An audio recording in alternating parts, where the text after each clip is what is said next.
and welcome back to my channel. I'm Callie, this is Callie's Collectible Reviews, and today I'm going to take a look at Masters of the Universe Revelations Masterverse Skelegod from Mattel. I picked this guy up in Toy Master in Burton-on-Trent. If you're in the area, go check them out, wonderful store. They had it on sale for £20. I thankfully had a little gift card and I managed to get this guy for 15 quid. So, absolute bargain. So, I'm going to get him open and take a closer look, and I'll jump over to the review station. I shall see you in a minute. Bye. Okay, so here we go, and here he is out of the box. We'll have a quick look at the packaging like we always do. So there you go, you can see right at the top it says Masterverse. Netflix, an original series. Masters of the Universe Revelations Skelegod. And on the side it also says Skelegod. On this side, oh sorry, the bottom keeps popping open. You get a lovely piece of artwork of Skeletor there. And the same artwork on the back. Pretty well done. Other figures in the line: Battle Cat, He-Man, Mossman, Skeletor, and Evil Lyn. That's pretty much it for the box. Now onto the figure. Doesn't really come with many accessories, but they kind of, make sense. You get a pair of alternate hands. Nothing really special. They're just cast in like a bluish black plastic. Nicely sculpted, but nothing really special. The grip, these sort of kind of open grip hands are the ones that come installed on the figure when you get it out of the box. I swapped it to the sword holding hand purely for the review. So but yeah, so you get two of those. That's it for hands. You get the Sword of Power. Obviously mine's a little bit bent, but I can fix it. But yeah, you get the Sword of Power. It's not really coming across very well on camera, but it's like a grey plastic painted in silver. So like you get a nice little transition. You can just about see it there between the grey and the silver. So that's very well done in my opinion. Classic, iconic He-Man sword. And a little brown wrap for the hilt. And that's it for the sword. He also comes with this fireball effect. It's completely hollow. It's done in like a snot green, slime green kind of translucent plastic. I will show it off in a bit. It goes over his hand to make it like he's throwing a fireball. That's about it. Okay, so now we're going to take a closer look at the figure itself. Sorry, I whacked my camera with my shoulder. I am so sorry. We'll take a closer look at the figure. As you can see, I mean, wonderful head sculpt. The eyes are painted in there. The horns are actually textured. It's got more of that green translucent plastic around here because it's meant to be like fire. The big purple and green H on his chest. And I can't help but feel that this colour is a nod to the fact that Mark Hamill, who voiced Skeletor in this series, played the Joker. The purple and the green, it's just too Joker-like for my mind to be like, nah, that's on purpose. Cool, sculpted, well, I say sculpted, they're like rubber overlays over the arms. They're just gauntlets, but they do look very cool. The big shoulder pads. I mean, I know this is a series from the 80s, but seriously, did he need shoulder pads that big? I mean, really? Cool black and purple loincloth. I love this colour green. It's like a, like a bright neon green. I really like it. I love the shin guards. They are awesome. Take a look at the back. And I love this fabric cape. It's actually like 3 layers. It's this one, then this one, and then the bottom one. And I just think it looks absolutely fantastic on the figure. Looks amazing. And it moves around. I can't quite see how it sits up in there, but it looks like it's meant to be pulled down and lock into the back part here.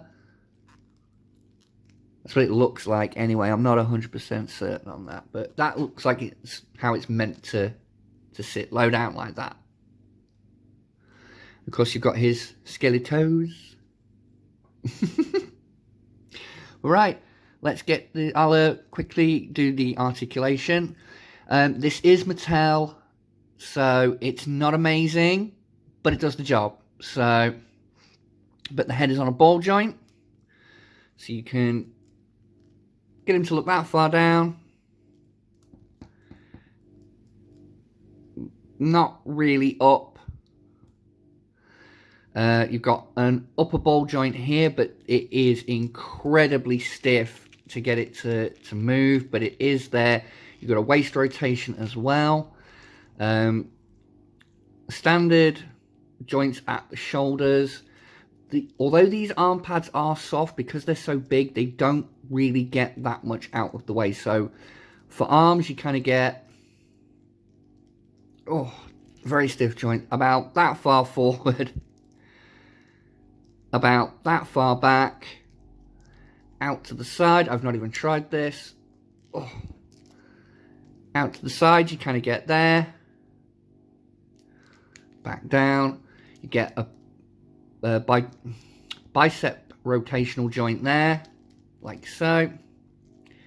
Double jointed elbow, but you're only going to get that much range out of it. It's the same on both sides. Legs, that far forward, that far back. The skirt unfortunately gets in the way. As cool as it looks, it gets in the way.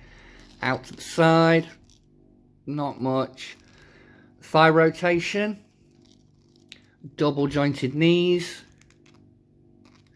and boot cut rotation, and the feet are on nice big forward facing pin ball joints, so that's all good. You get lots of range of motion there. Unfortunately, just due to the design and the sculpt and all that kind of stuff, you know, all that jazz, some of the articulation on this guy suffers, but you've got to admit, he will look goddamn impressive on your shelf. And speaking of which, it's time to arm him up and do some comparisons. Okay, so there is Skelegod armed up with the Sword of Power and his Fireball. And I think you got to admit, he looks pretty damn impressive. I mean, he cuts a nice silhouette. You got to admit that. But as I said, it's comparison time, so let's check him out with some other figures I have lying around.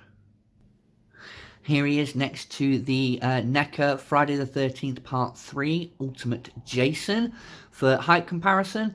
So as you can see, I mean, Jason stands around about 6-7 inches. So Skelegod is about the same kind of height. And for an 80s cartoon comparison, here he is next to the Hasbro Transformers Kingdom Galvatron.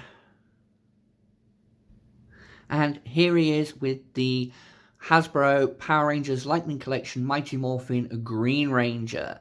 Seeing as I bought this Skelegod with the intention of putting him on my Power Rangers shelf, to me, he looks very much like a Power Rangers kind of big boss villainy kind of character in that form.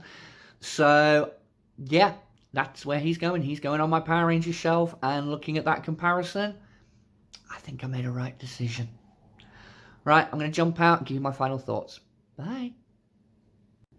Okay then, so that was my review of the Mattel Masterverse, Masters of the Universe, Revelations, Skelegod. In my opinion, for the price that I paid, bear that in mind, the price that I paid for this guy, the 15 quid that I paid for this guy, I'm happy with it.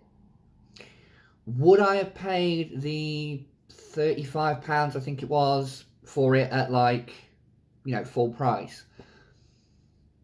If I had, I would have been disappointed. I think I would have been disappointed. Just, there's a lot of it that works right, but there's a lot of it that works wrong. Like, just some of the joints. I mean, you can see how thin the elbow joints are.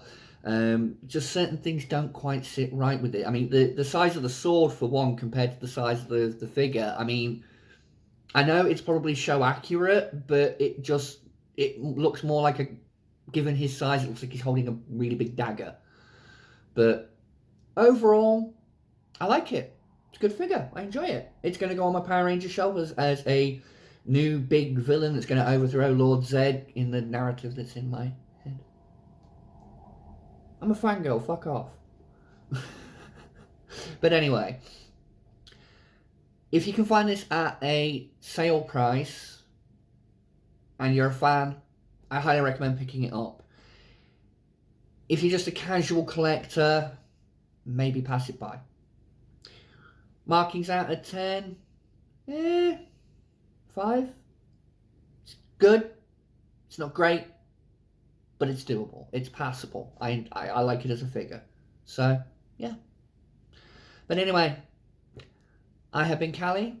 This has been Callie's Collectible Reviews, and I shall see you in the next review. Mwah. Bye.